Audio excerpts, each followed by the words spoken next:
thought I had my life figured out, until that one phone call turned everything upside down. It was a Wednesday mid-afternoon, the kind of day where the world feels like it's humming along just fine, when my dad called. His voice was shaky, like he had something to say but didn't know how to say it. "Can you come over, Kyle? We need to talk," he said, his words lingering in the air, heavier than usual. I could tell by the tone that it wasn't the kind of just wanted to catch up chat we usually had. There was something off, something in his voice that made my gut twist. I don't know why, but I had a bad feeling the moment I hung up. As I drove to his house, I tried to shake the nagging feeling crawling at the back of my mind. The truth was, things had been a little tense between me and my father lately, not because of anything big, but just the usual years of small frustrations and misunderstandings piling up. Still, we had always gotten along, and that was enough to hold us together. I pulled into the driveway and parked behind his truck, the familiar, comforting sight of his house almost mocking me as I stood still for a moment. Felt too quiet. Dad was waiting for me on the porch when I arrived, his face scrunched in a way I'd never seen before. Not angry, not sad, but something reluctant, almost as if he were dreading what he was about to say. "Hey, Dad, what's going on?" I asked, trying to sound casual, even though I could feel my heart speeding up. He gestured for me to sit down beside him, and as I did, I noticed the slight tremble in his hands. That's when I knew something was wrong. "You know, I've been going through some things lately," he started, his voice hesitant. "And I've been thinking a lot about the future, about what's best for all of us." I nodded, trying to stay calm, though every fiber of my being was on high alert. "What kind of things?" "Jason's situation," he replied quietly. "Jason, my half-brother, the one who always seemed to get away with everything. The golden child in my father's eyes. The one who could do no wrong, even when he screwed up royally. I'd never been close to him, hell, we hardly spoke. But I knew enough about his life to know he was a walking disaster. His marriage was on the rocks, his finances were a mess, and his career, well, let's just say it wasn't exactly thriving." "What about Jason?" I asked, trying to mask the bitterness in my voice. Dad took a deep breath before continuing, his eyes glancing over at me. "He's in trouble, Kyle. Big trouble. I've tried to help him in the past, but now it's different. He needs a place to stay for a while, and I want him here." A wave of irritation flooded through me, followed by a sharp pang of confusion. "You want him to move in? After everything he's done? Dad, come on. You know what he's like. He doesn't even try to fix his own messes." Dad looked at me, his expression a mixture of exhaustion and regret. I know, but he's family. I don't know what else to do. He's lost everything, Kyle, and I think he's finally hit rock bottom. I want to give him a chance to get back on his feet." There was a long pause, and I could feel my pulse quickening, anger rising in my chest. I had spent my whole life watching Jason fail and watching my dad pick up the pieces, always giving him second, third, and fourth chances. But now he was asking me to sacrifice my space, my home, just to let Jason back into our lives again. "I don't know if I can do this," I said finally, shaking my head. "You know, I've always been the one who gets overlooked in all this, right? While Jason gets everything handed to him, I'm the one who picks up the slack. I've spent years watching him screw up and knowing you'd bail him out every time. And now you want me to give up my space for him? For someone who can't even own up to his mistakes." My voice was rising, but I couldn't stop it. My chest felt tight as I spoke, each word building up the frustration I had carried for years. Dad's face faltered, and I saw a flicker of guilt in his eyes. But instead of responding immediately, he just sat there, silent for a long moment. His shoulders slumped as he looked down at his hands, then back at me. "I'm not asking for much, Kyle," he said quietly. "Just a few months. It's temporary. A few months," I repeated. "Do you even understand what you're asking me? He's not going to just leave in a few months. You know that. He never does. He'll end up staying here forever, like always." "I know it's a lot to ask," Dad said, almost pleading. "But I'm asking you as your father. I need you to help me with this." 1,000 emotions rushed through me at once. Anger, resentment, frustration. I was about to say something sharp, something I'd regret, when I heard the sound of footsteps behind us. Jason. He stood there, looking as out of place as ever. His hair was messier than usual, his clothes slightly wrinkled, like he had been dragged out of bed just to make an appearance. He didn't look like someone who had hit rock bottom. He looked like someone who was always playing the victim, someone who never had to take responsibility for his actions. "Hey, Kyle," Jason said in that way of his, so casual, so indifferent, as if nothing had changed. I didn't answer him right away, my mind racing. He was here, standing in front of me, and somehow, in the span of a few seconds, everything I'd been holding in for years was bubbling up to the surface. "You can't be serious, Dad," I muttered, my voice barely above a whisper. "You're asking me to let him back in after everything he's done?" Jason shot me a look, a mixture of defensiveness and embarrassment. "I don't need your attitude, Kyle. I'm just trying to figure things out." "You're trying to figure things out?" I spat, the anger burning hotter now. "You've been figuring things out your whole life. Maybe it's time you stopped running away from your problems and actually faced them for once." Jason opened his mouth to respond, but before he could, Dad stood up, his voice sharp. "Enough, both of you. This isn't the time for fighting. Jason needs help. He's going to be staying here, and I expect you two to get along while he's here. Is that clear?" The words hit me like a slap in the face. "Clear," I said, though every fiber of my being was screaming to leave, to not deal with this anymore. But I stayed. For my dad. Because despite everything, I knew he didn't have anyone else to turn to. And part of me still felt responsible, even though Jason had never given me a reason to. I didn't know how I was going to survive this. But I knew one thing for sure. It wasn't going to be easy. The first few days after Jason moved in were brutal, but they weren't unexpected. I had braced myself for the awkwardness, the strain, the constant tension in the air. But nothing really prepared me for how much I would resent the whole situation. It was as if my entire life had been put on pause for the sole purpose of giving Jason another shot at screwing things up again. He didn't even try to fit in. He just showed up, plopped himself on the couch, and acted like he was doing everyone a favor by being there. I kept my distance. Every time I came home from work, I'd avoid eye contact with him, try not to acknowledge his presence. But it was hard to ignore someone who was essentially invading your space. Someone who, in all honesty, had never really earned any of the things he had in life. It wasn't long before I started to feel the weight of the unspoken rules. My father was trying too hard to make everything feel normal, which just made everything feel more strained. At dinner, he'd give me this look, like he was silently pleading for me to play nice. Like everything would somehow magically go back to the way it was before all of this happened. But I couldn't. Every time Jason would say something, anything, I felt this knot twist in my stomach. His voice, that lazy, indifferent tone, grated on my nerves in a way that made it impossible for me to hide my feelings anymore. One evening, I came home late after a long shift. The house was quieter than usual, and for a second, I thought maybe Jason had gone out or was busy with something. But as soon as I stepped inside, I saw him on the couch, the same old tired look in his eyes, the same lack of direction that had always defined him. "Hey, Kyle," he said, glancing up but not bothering to stand. "Dad says you're working late again. How's the job going?" I barely stifled the urge to roll my eyes.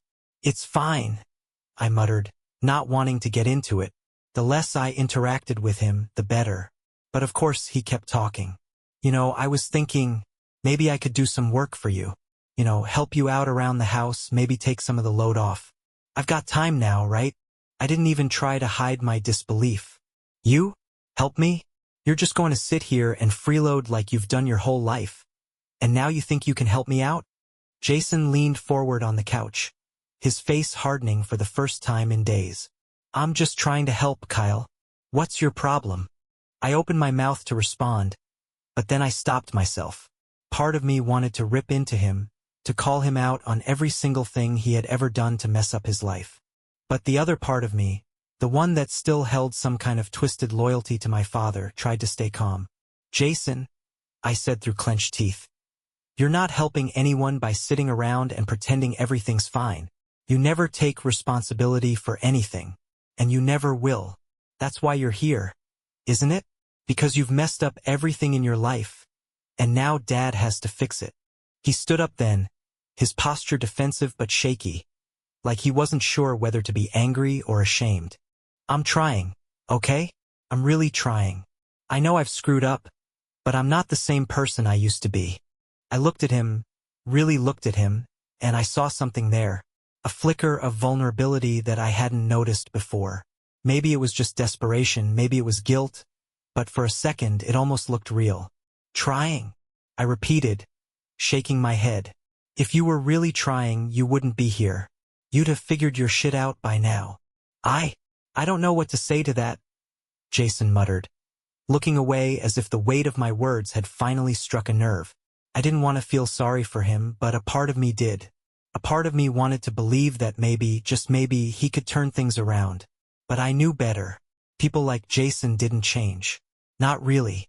Not unless something drastic happened, and even then, the changes were always temporary, fading the moment they were put to the test.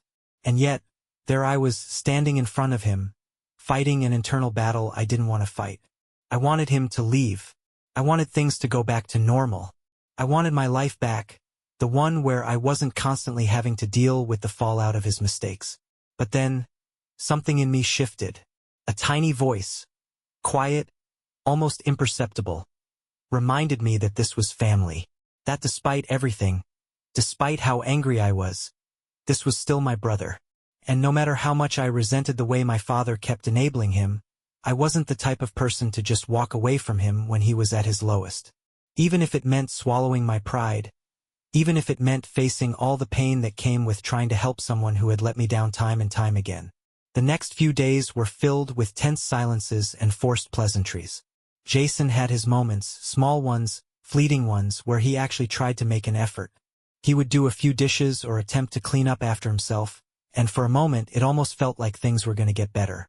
But then it would all fall apart. I'd find out he'd skipped another therapy session, or that he was talking to Dad about starting another half-baked business idea. And I'd feel the anger building up again, that familiar frustration that had been simmering beneath the surface. One night, about a week after everything had started, I came home to find Jason sitting at the kitchen table, scribbling something on a piece of paper. My first instinct was to ignore him, but then I saw the look on his face, the one that, for once, didn't scream, "I don't care." Instead, he looked almost serious, vulnerable even. "What's up?" I asked cautiously, trying to keep my tone neutral. Jason looked up, his eyes avoiding mine. I need to talk to you about something." I sat down across from him, my curiosity piqued. "What's going on?" He hesitated for a moment before speaking. "I screwed up, Kyle. Big time.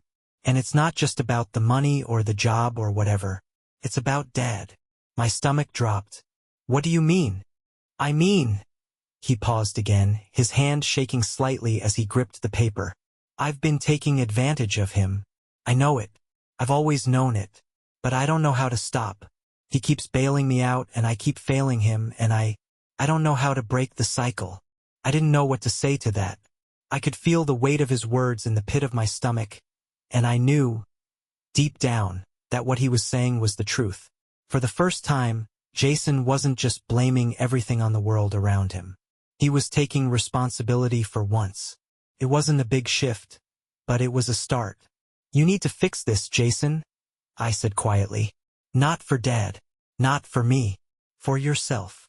He nodded slowly, but I wasn't sure if he was actually listening. Still, there was a shift in the air, something that felt different. Something that felt like a crack in the wall he'd built around himself. I didn't know if this would be the beginning of real change, or just another false hope, but in that moment, I finally understood something I hadn't been able to see before. Jason wasn't beyond saving, but he had to want it, and maybe, just maybe, he was starting to. That thought stayed with me as I went to bed that night, a small flicker of hope fighting through the exhaustion and the resentment. Because if there was one thing I knew for sure, it was that hope was the only thing that could keep us from falling apart entirely. The days that followed felt different, Maybe it was because I had finally let my guard down, or maybe it was because Jason was trying, really trying, for the first time in years. But something had shifted between us. It wasn't like all of a sudden everything was fine, but for once I could see a hint of something in him, a glimmer of the person he could be, not the version I had always resented, but the one who was buried beneath all the failures and bad choices. Jason started to show up to the therapy sessions Dad had set up for him, though he still had his days of reluctance. But those days became fewer, and after a while, there was an unmistakable difference in his attitude. He started working odd jobs around town, nothing big, but it was something. For the first time, I started to see him care about something beyond himself. And yet, it wasn't easy. I wasn't about to start cheering him on just yet. There were still moments when he slipped, still moments when he blamed everyone but himself, still moments when the old Jason reared his ugly head. But there was one thing that kept me from walking away. My father. He was in this too, and for all the anger I'd felt toward him, for all the times he had put Jason's needs ahead of mine, I knew that he loved both of us. That kind of love wasn't something you could just ignore. One evening, about a month after Jason moved in, I came home to find Dad and Jason in the kitchen. They were talking quietly, but as soon as I stepped inside, the conversation stopped. There was something in the air. A tension, a heaviness that felt different from the usual awkwardness. "Everything okay?" I asked cautiously. Dad looked up, his expression unreadable. "Yeah, just talking. Come sit down." I did, though my heart was pounding in my chest.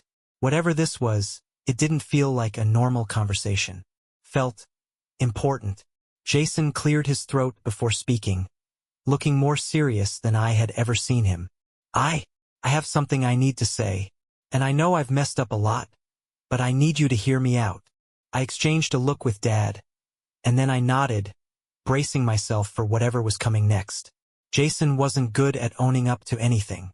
He usually deflected, shifted blame, or just avoided the conversation altogether. So this felt like a huge step, even if I didn't know where it was headed. "I'm not perfect," Jason started, his voice low but steady. "I've done things that I can never take back, and I've hurt people I care about, especially you, Dad. And I'm sorry. I've always been too proud to admit that. I've always thought I could handle everything on my own, but the truth is I can't. And I've been using you, and I've been using Kyle, and I don't know how to fix it." My eyes locked onto his, my heart racing. This wasn't the Jason I was used to. This wasn't the person who made excuses. This wasn't the man who expected everyone to pick up the pieces. This was someone different, someone vulnerable, someone who finally seemed ready to take responsibility for his life. "I know I've screwed up a lot," Jason continued, his voice thick with emotion, "but I'm going to do better. I'm going to prove that I can be the person you've always hoped I would be. I can't do that if I keep running away from my problems." I wanted to respond, to tell him that I wasn't sure I believed him, but I couldn't. The sincerity in his voice, the raw honesty, made something inside me crack. It wasn't forgiveness, not yet. But it was a start. It was the first time I had seen Jason actually take accountability for his actions, for the mess he had created. And as much as I hated to admit it, it felt like the beginning of something real. Dad was silent for a moment, looking at Jason as if he were trying to decide whether to trust what he was hearing. I saw the hope flicker in his eyes, the same hope that had kept him hanging on for all these years. "I'm proud of you, Jason," Dad said finally, his voice rough. "It's not easy to admit when you're wrong, but you've made a start. That's all we can do, isn't it? Make a start." Jason nodded, his face softer than I had ever seen it.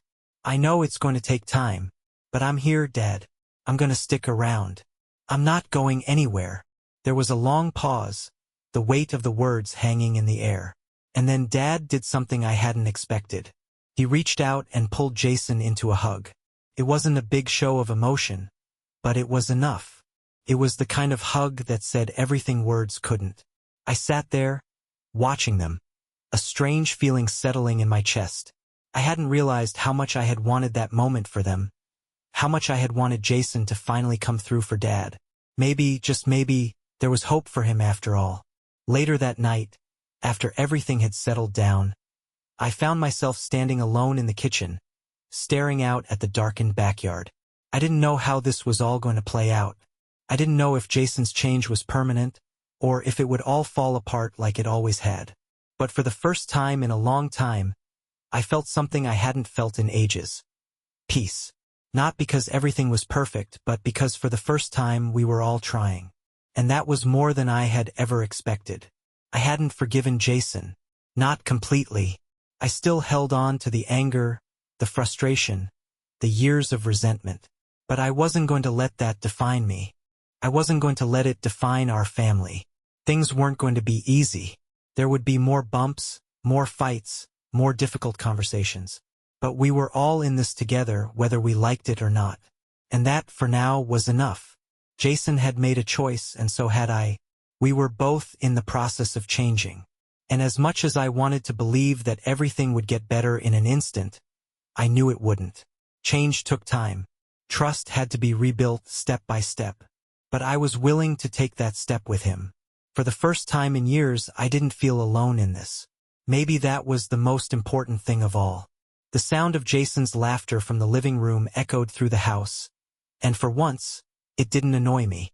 It wasn't the carefree, cocky laugh I was used to. This time it was different. Felt like hope. And maybe that's what we all needed. A little bit of hope. Thanks for watching. Want to know what happens next? Drop a comment below and don't forget to like,